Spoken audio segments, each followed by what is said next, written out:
Hey, everybody, this is Steve McKeon. And this is Lupe Munoz, and this is the Leadership Exchange. Today we got a guest joining us, Ben Blaney. We've been in conversation for nearly almost a year now, talking about timing, when we could get Ben on. Our schedules, his schedules has made this a little challenging, so we're really excited to have him join us today. A little bit about Ben. He's lived and worked in a number of countries around the world, originally from the United Kingdom. He's now in the United States. He's worked in industry sectors and software and consulting. He has a particular interest in taking on complex challenges, deploying continuous improvement techniques. He also enjoys mentoring and developing early career folks, which is why I was really excited to have him join the podcast. Yeah, outside of work, he's a father. He enjoys the Premier League. West Ham is his team, and restoring classic cars and motorcycles. Ben and I have worked directly in the same organization, but also adjacent for several years. And it's a pleasure, Ben, to catch up to you again. Yeah, as is customary for us, Ben, first of all, welcome. Really excited also to have you on the show. We like to ask our guests to give us a short story that's related to leadership that was very impactful to you. So if you could share that, that would be fabulous. Well, thanks for having me on. And thanks for doing this podcast. I've listened to every episode and enjoyed it very much and learned a lot. And so I'm grateful to both of you and all of your guests for doing these. It's been a learning experience, and it's, helpful to reflect. I think that's a characteristic that's valuable and should be encouraged. So it's been a great value to me, and I'm happy to be here. I should say before we start that I'm not here representing my employer. Okay. And nothing I say on this show will reflect any of my employer's current or past clients. So I'm here as a private individual. But yeah, so what do I think about leadership? Well, I think the first thing is I'm very much of the opinion that leadership is situational. And let me give you a couple of examples of what I mean by that. So you can imagine a circumstance, can't you, where you are in an organization who make, let's say, blue widgets, okay? And it's clear that the blue widget business is on the decline and something has to be done, all right? And there's a leadership necessity there to diversify away from blue widgets, right? But the question is, should this organization go to yellow widgets or red widgets or green widgets, right? And that requires a certain set of leadership skills. It requires a certain set of communication traits and preferences, and personal characteristics. Humility, I think, is probably a theme across many different leadership circumstances. But another one would be, once this decision has been made to diversify or add to a portfolio of blue widgets and begin making yellow widgets, how should this happen? Okay, so it's gone from being super visionary. That first one will be sort of visionary leadership, wouldn't it? Super visionary leadership into a kind of a very practical invention leadership style. We have to start, we've decided what we're going to do, and now we have to decide how we're going to do that. And that requires a whole different set of leadership skills. And then I think a third one I'd give you, and then I'll pause, would be iterating in a common, constant circumstance, right? Here we are, we're making the yellow widgets and we've done that. That's great. But now we need to just make them better. And we're already making them. We've got to make them better. We're going to sell them better and all those kinds of things. What I would say, I said I'll pause, but then I haven't paused. But the last thing I'll give you in this little nugget is I think Steve mentioned in the intro, I'm a fan of a English Premier League team, not a very good one, but I like examples, analogies from the sports world, okay? Because you see leadership in sports all over the place, right? In team coaches and managers, you see on-field leadership happening with the captain of a squad. And I think these are helpful to think about. To illustrate perhaps an analogy to my example is, in Premier League soccer, there are managers or coaches of the elite teams. They've got lots of money. They can buy the best players. Those managers sometimes would not do well at a club like the one I support, West Ham United, which doesn't have a lot of money and isn't going to get the best players. And so you need different leadership at that level, right? And we've seen this, if anyone's following Chelsea, a good club, hired a coach called Graham Potter, who had been a very successful manager of a, what should we call it, a lesser club, a less wealthy. He had done really well, and he flamed out at Chelsea because it required different leadership and he didn't have it. He might have got there, he didn't have time. It's a brutal business. But yeah, those are my initial thoughts. I'd love to know, your reactions. Yeah, Ben, I agree totally with that assessment that you have to be someone that can come in and really assess the organization and understand the underpinning of the culture and kind of where they're at in terms of just a level of maturity as a company in order to help them forward, right? And that's one of the things I loved working with you in the past. And I'll bring up Ben's story here, Lupe, and see how much Ben recalls from this. We were working in a part of the defense industry, and really it was a time where the company was about the division we were with was about 280, 300 million. And we had all these new contracts, which meant we had to find a way to bring people into the organization and deploy quickly. And they had to have, real specific skill sets. And so this project that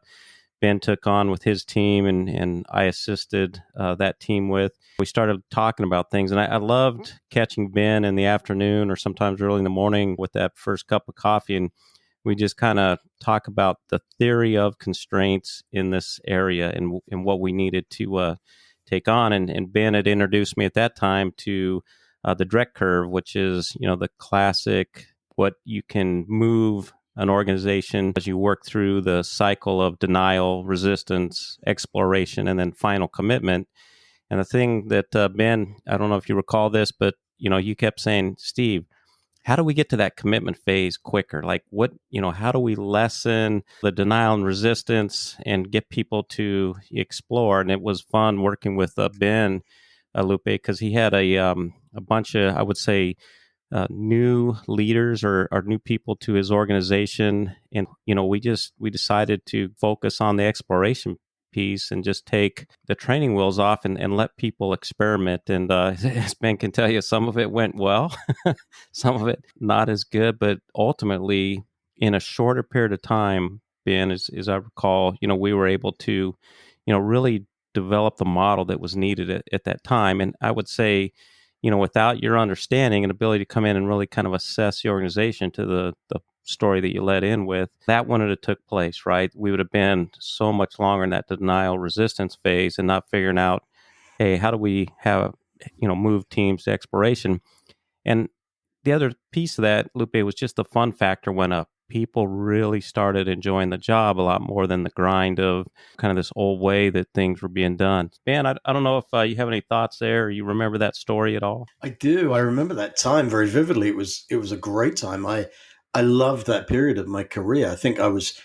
I've got some thoughts on this that I sort of made a note of to discuss later on. But I think I was probably frustrated a lot at that time, and I'm sure I didn't appropriately channel that all the time. And I look back, and maybe one of the traits that we should all aspire to is self-actualization, self-learning, self-reflection. I look back and think of there are a lot of things I'd like to do differently. But one of the things I'm quite proud of is, as you say, I was very focused on empowering others to kind of take control of it. That organization was wonderful, and it was a pivotal moment in my career, period in my career. And I respect the organization and think fondly of it. However, having said all that, it was a super hierarchical organization. And I think I innovated a little bit in, I wasn't so direct in telling people what to do. I wanted, not that everything is a consensus and not that everything is a democracy in the workplace, but I certainly wanted to gather the qualities, the ideas, and the possibilities from everybody. And I didn't view that as a leadership weakness. Perhaps some other people would say, well, leaders should know all the answers. And I don't think that's always true. Great point, Ben. So, Ben, you've said some really awesome things from my perspective. One of the things that I took out of your initial story was the importance of leadership dexterity or agility, being able to make sure that you understand the situation, you understand the team, and then you modify your leadership style to fit that team, right? Because, there's an old saying that I can't remember where I picked it up, but I use often. It's like, hey, what got you here will not get you there. So your example of the leader of the soccer team or the football team is a great example of that. And I think that this can be one of the big traps that young leaders, upcoming leaders, new leaders can fall into, is like, hey, I did this and it worked for me in this role. So when I advance to a different role, or even just do a lateral to a different organization, I'm going to use the same recipe, because that recipe is a cookie cutter that I can replicate to every group. And that's an absolute fallacy when it comes to people, right? That's exactly right. The more I think about leadership, and I do quite a good amount, the more quotes and phrases and sayings come in, because they make things real, don't they? And the one I like, what got you here won't get you there, the way you express it, Lupe. But the one I like as well, it's perhaps a more graphical telling, is you can never jump in the same river twice, because the river is not the same river and you are not the same person. Great one. I'm going to put that in my little toolbox for future use. So thanks for that one. Do you think that point, or that important fact, is critical for leaders in new roles with a new team to keep in mind? You mentioned humility is another thing that is important, and you really talked a little bit about allowing innovation. What other things do you think, as a leader into a new team, you want to keep in mind and you want to watch out for? It's a great question. Yeah. I don't know if I have one concrete answer. I will tell you a technique I have deployed over the years.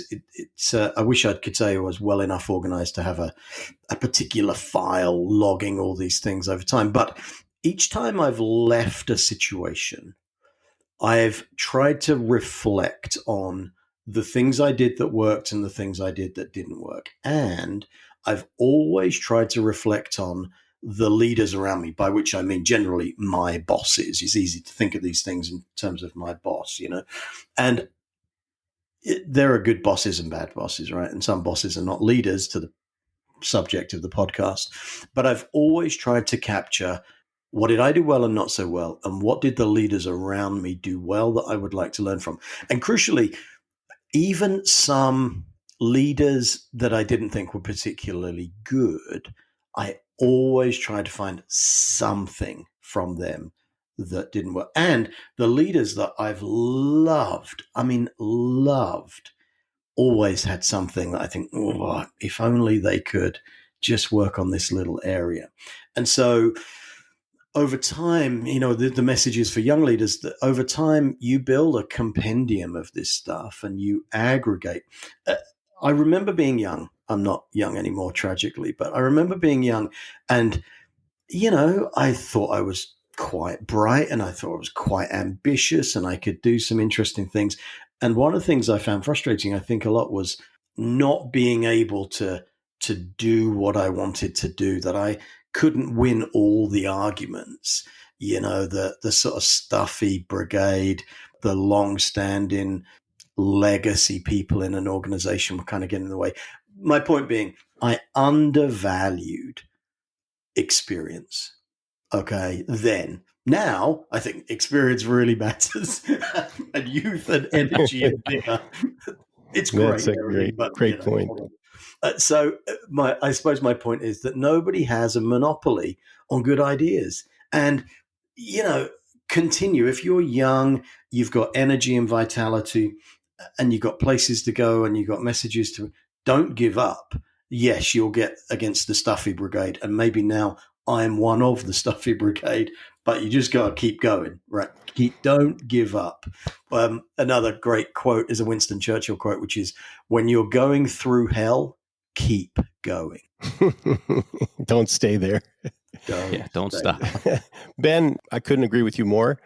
The devil's in the details, though, right? So as a leader, what are the things that you've seen or you've done that creates that ability for that team? I think one thing is I always tried to find new ways of measuring progress. These concepts came to me early that stayed dear, which is what you can't measure, you can't manage. I often found in an organization, because you can never jump in the same river twice, that the metrics in place sometimes hadn't evolved and they should have. And we could have been measuring different things. And so that was first thing, and then empowerment of teams to contribute and bring ideas, and visual management. Even in knowledge work, visual management often used in operational settings, right, for production facilities and inventories and whatever it might be. But even in knowledge work, I think visual management is tremendously helpful, giving everybody clear and near instant visibility. The last one will be collaborative techniques.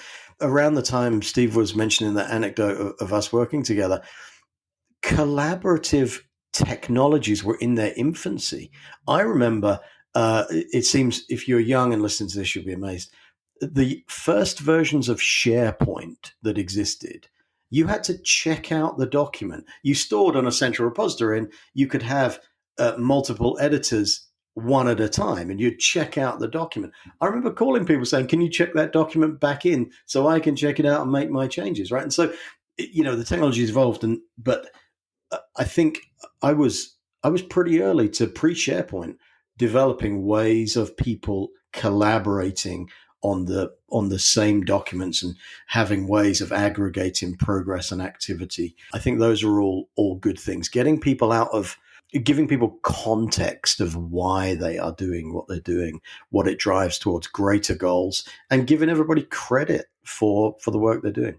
Yeah, that's key, Ben. And just a side note there, Lupe, is watching Ben work back when we were together and his own leadership development and style. And he was a student. He learned, as he mentioned, from others, did a lot of reading. We had a lot of conversations, just different ways to look at things. And the other side of that was he applied what we were learning. And so I can remember, Ben, the opportunities you had to promote and present your other team members in the work that was done. And so where a lot of leaders might take credit for themselves, right? Put themselves in front of the stage and, hey, here's what we've done, maybe a little bit of information back. You were really good at pointing to the folks that were doing that work and giving them that credit. And you could see through that behavior their confidence grow and their ability to do more grow. And so that, that really was a nice way to grow your team. But just, as I saw you grow as a leader, Ben, I know one of the things that you and I have talked about over the years is just some of the great leaders we both had in that organization and others, but some of the worst leaders, and you brought up something a little bit ago, is just the ability to either find those slivers of good in the bad, but also to kind of learn from the bad as well. So you want to give us some examples of maybe what a young leader or a new leader can do in that space where, maybe they don't have the best mentor or leader guiding them? Sure, yeah. I'll give you maybe an example from a great leader and a weakness, an example from a lesser leader and a strength. So, I'm thinking of a particular individual. No names, of course. I've noticed that tradition or courtesy on this podcast, so no names. But great leader, and a wonderful, wonderful human, tremendous work ethic, kind, thoughtful, bright, all the things you're looking for, but did not delegate. Okay. This person became a bottleneck for many other parts of the organization because the to-do list on this person's notepad, physical to-do list, right there on the desk, the to-do list was growing and growing and growing. And I remember challenging, we had a good relationship. We still do, actually. And I remember saying, do you really have to be doing that one? Isn't that something somebody else can do? The point being, it's leaders are leaders. And yes, there are some things that leaders need to do. It's not you get to do nothing, but you have to be very critical about what you take on yourself and what can and should be pushed out to the organization, whether it's in your own organization or outside. So I think that was a big one for me about delegating and not becoming a problem, a productivity problem in sort of transactional work. Then I think I was in the orbit of a leader I didn't really have a lot of time for, but gave me this fabulous thing. I think about it all the time, which is, I imagine he's not listening to this, so I'm just going to say it. If he figures it out, he might identify himself, but okay. The concept is this: it's credits and debits. Okay. This is a senior person. Okay. Big organization. And the sort of anecdote is this: when anybody comes to me in the corridor, knocks on my door, sends me an email, they're always either asking for me to do something for them or asking if they can do something for me or telling me they're doing something for me. Okay. And he explained it like, keep a mental ledger, like a bank clerk, of debits and credits. And when someone is too much in, when someone says, can you do this? Can you do this? Can you do this?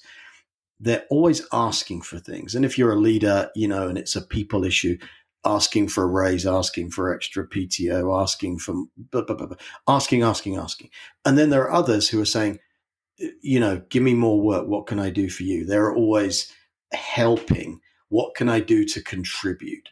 And that was a very eye-opening kind of framework to think about how people are operating, and that everybody, and I now try and reflect this on myself. Am I in debit and credit? Am I keeping a balance of those things with all of the people around me? And I'm very conscious when I get in touch with somebody, am I asking for something or am I giving them something? And those things need to be in balance. So those are a couple of examples of how you can learn, what to avoid from great leaders and what to do from lesser leaders. Great one. I love that one. I use that from time to time also. When it comes to, there's that professional level, but then there's that deeper, like, how do I create trust, right? A lot of leaders will go into an organization, into a team, and the first thing they do is start pulling from that account, that bank account, before they're investing into the account with that team, and so they're already asking the team to do this, do that, do this, versus, hey, you know what? I need to invest into our account first as a gesture of leadership to be able to create that trust. And versus, hey, I want you to start putting your money into this bank account without me investing anything into it. And that is a big mistake. And it causes, I say sometimes it causes a hole in that sort of relationship. And if you keep doing that, keep going to that well, using the same analogy that you started with, Ben, you start to get that, hey, you're over your withdrawal limit. And once you dig that hole, it can be hard to dig out of that with some people on a personal, professional level. I think that can be where the damage can be. I think that's exactly right. I think if I consider the circumstance of a leader entering an organization and sort of asking for things, from the existing folks in the organization, the missing step there is it's a great thing to think about, is the selling of the vision.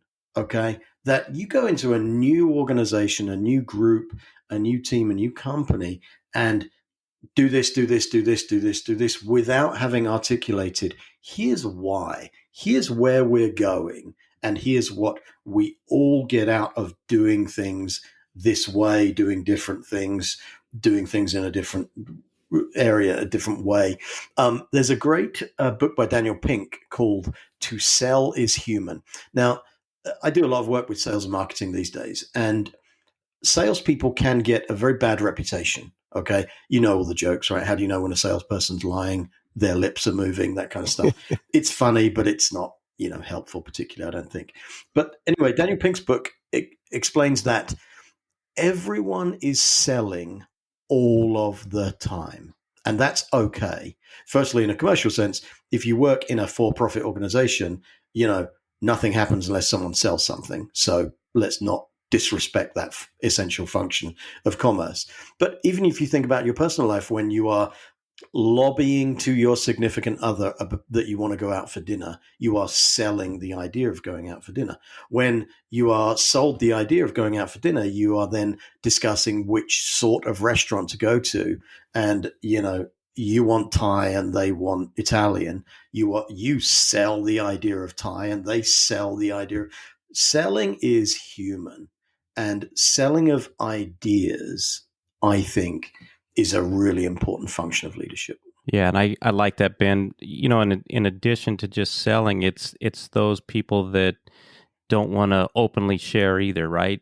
And so it creates that challenge when an organization is trying to move forward or leaders trying to drive things forward, and you have people holding back information when you really need them selling. And in some cases, either maybe they're afraid someone may acquire their knowledge and then they're become redundant. In other cases, they've just never had that opportunity for a voice before, right? And so I really like what you're saying. There's recognizing that we're all selling, and then I think to have that relationship with somebody to help bring them in so they understand, whether it's work or outside of work, what the exchange is. And then I think it's the fairness in the activity, right? And a lot of that boils down to just being a good listener, right? Listening for those ideas instead of trying just to market, right?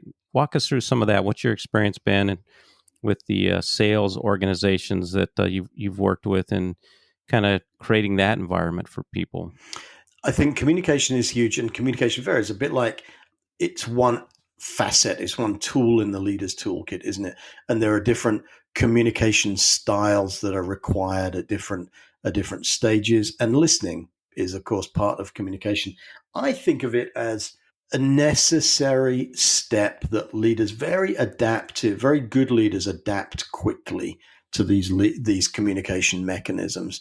And being able to hear from perhaps functions or personalities in the group who are more quiet, more reserved, perhaps concerned about expressing ideas, is incredibly important. In sales is a brutal business, okay?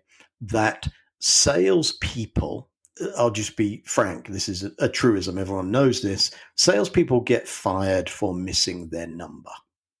Okay, happens all the time. And all salespeople kind of live with this trade-off that can be a highly lucrative profession, but it has its vulnerabilities, and those are the trade-offs that are required. And so what happens in sales is that sales people are, by virtue of keeping their job, their motivation is to keep their job, they can, how should I say, game the system. Okay, pipeline management. This deal's going to close next month, boss. This deal was going to close. Oh, it pushed to next quarter. Okay, but it's still a real deal. I'm still going to get it. Here's the actions I'm taking. And sales leaders, there are many sales. The ratios of leaders to doers in sales is perhaps a bit different to certainly a manufacturing organization or something like that. There are many sales leaders who could learn about listening and about adaptive communication styles. Great sales leader I worked with created what he called a no drama workplace. We're not going to have drama. There's not going to be yelling, shouting, emotional overreaction. We're not going to pull the wool over each other's eyes. We're just going to knuckle down in a calm and sensible, mature and grown-up way and go about our jobs. And we all know this, bad news doesn't get better with time. So let's just get it out there and move on and replan. So those are some of the things that come to mind. Ben, I like your reference to Daniel Pink because it struck a chord in my memory. I hadn't made this connection, and I have not read that book, but now with your suggestion, I'm definitely going to read it or listen to it. I like to listen to books. But Daniel Pink did a great video that I love tremendously. He talks about autonomy, mastery, and purpose. Both the link to that book that you referenced, To Sell is Human, I think that's what it was. And then that video that I'm referring to, are going to be in our notes for the podcast for those people that are regular listeners. It speaks to Daniel Pink's mindset around understanding people and understanding the human animal, if you will, in a professional setting. So thanks for that, because I had made that connection, and you introduced a new author to me that I really never had on my radar until today. So I appreciate that. Sure. Yeah. No, happy to. I think I like Daniel Pink. To Sell is Human. There are a couple of other books I think I've dipped in and out of, but To Sell is Human certainly stood out for me. I'm eager to see the video you're talking about. I'll be checking that out. He had a podcast too. It became sort of new episodes stopped coming, but he had a podcast of reviewing quick ideas, nice little 10-minute thing, which I enjoyed. But hey, here's one more sort of topic I thought of when I was preparing or thinking about coming in to talk to you, is I believe there to be a material, hard financial cost of poor leadership. Okay.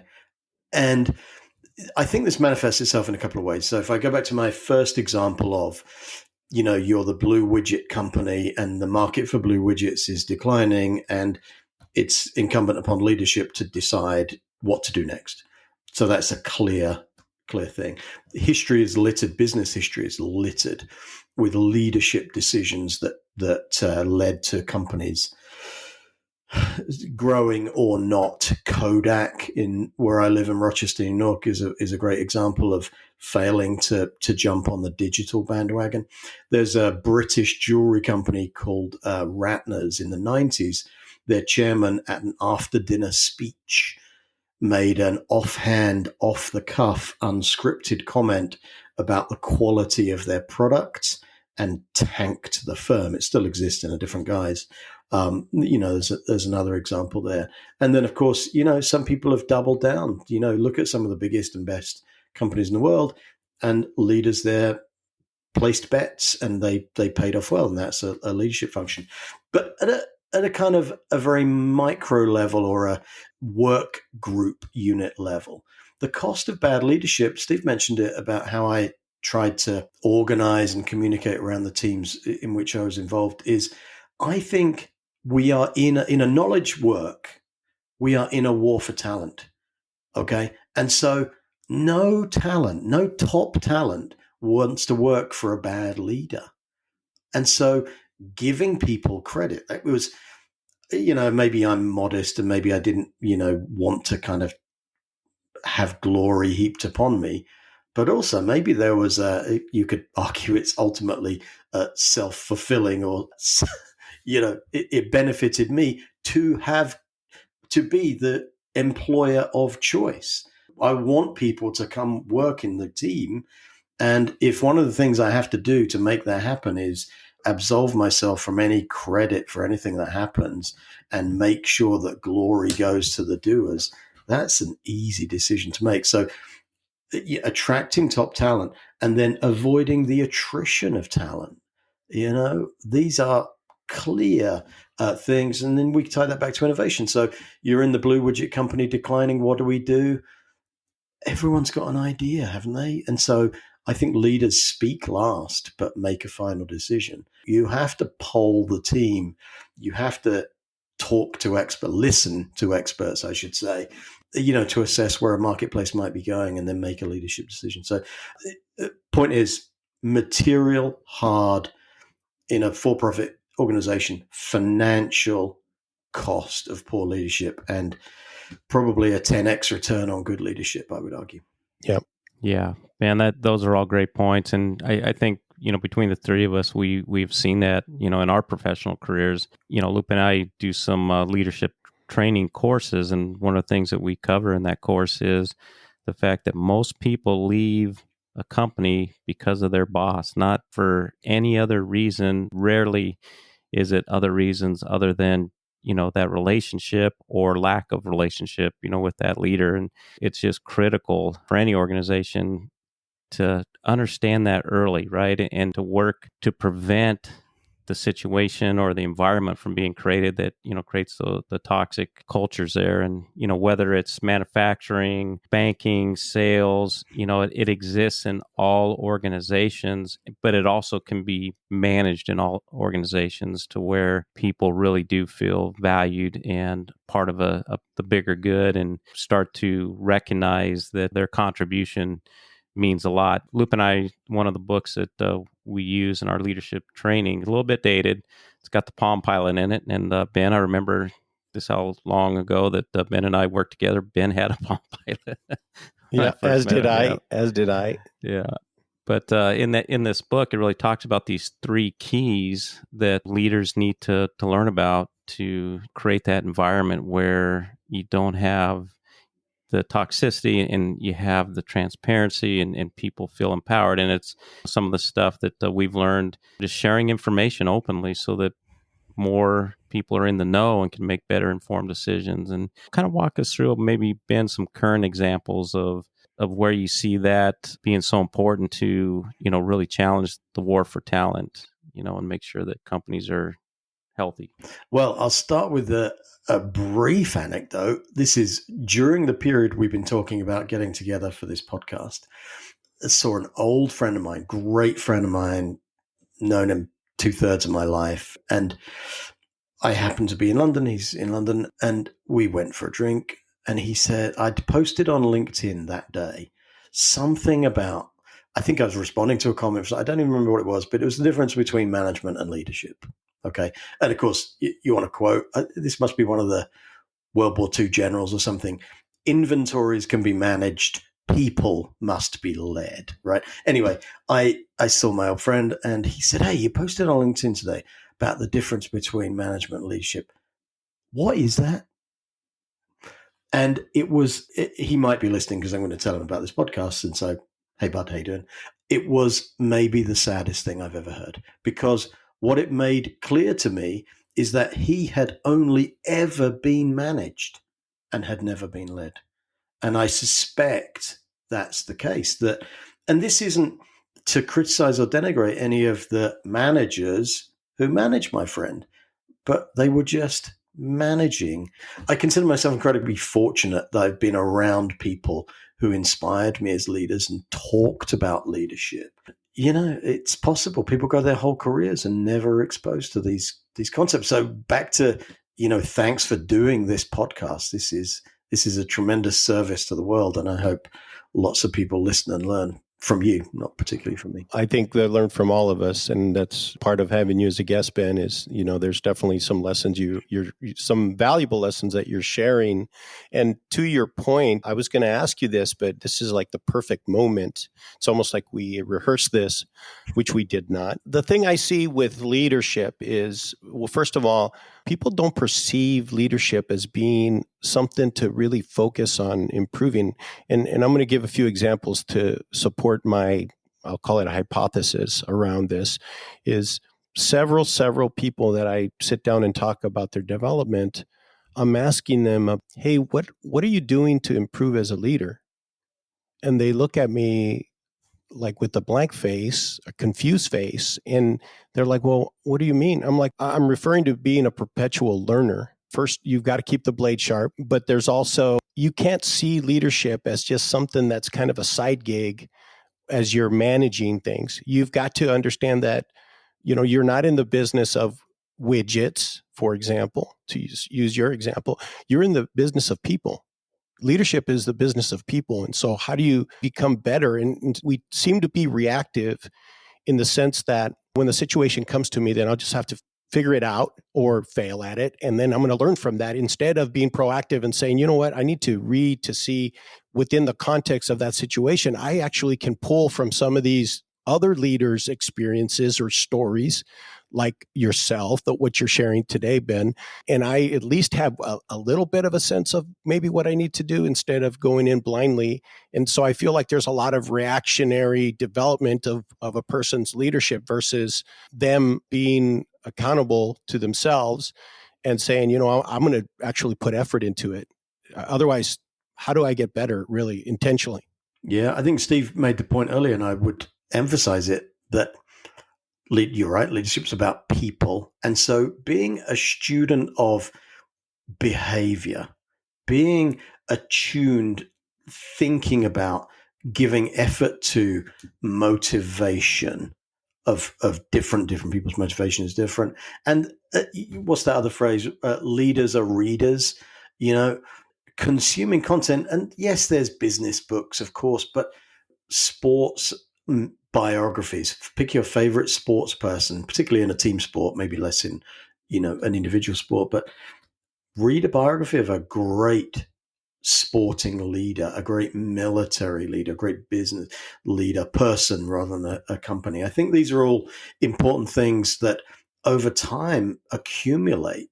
And so those are things that anybody can do very, very easily and very cheaply, or rather inexpensively, to kind of hone their skills and give them additional perspectives.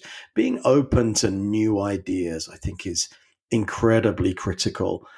I don't know if you saw Jaguar this week, the car company launched a new logo, a new brand identity. And the common and simple and instinctive reaction from lots of people, on LinkedIn and wherever else is, oh my God, that's horrible. Why have they done that? This is so stupid.